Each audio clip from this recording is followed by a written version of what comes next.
যখন আত্মীয় স্বজনরা লাশটাকে কবরের মধ্যে দিয়ে 40 কদম চলে যায়, তখনই ফেরেশতা চলে আসে।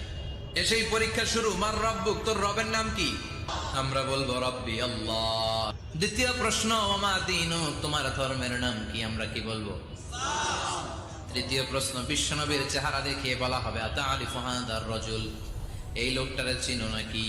আমরা বলবো চিনি, আমাদের প্রাণের নবী। সব প্রশ্নের উত্তর তুমি পেরেছো। ফায়ুফসাহু লাহু কবরুহু 70 যিরান, আপনার কবরটারে 70 হাত লম্বা করে দেয়া হবে।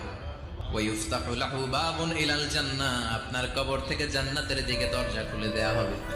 ওয়ায়ুলবাসু মিন লিবাসি আহলিল জান্নাহ, জান্নাতের 2টা রেশমি কাপড়ের পোশাক এনে আপনারে পরিয়ে দেয়া হবে। আর বলা হবে নাম কানাউমিল আরুস, ঘুমাও। তোমাকে লম্বা সময় পাড়ে দিতে হবে, ঘুমাও। কানাউমিল আরুস, যেমনি বর বাসর রাতে আরামসে ঘুম দেয়। কিয়ামতের জন্য ইসরাফিলের সিংহায় যে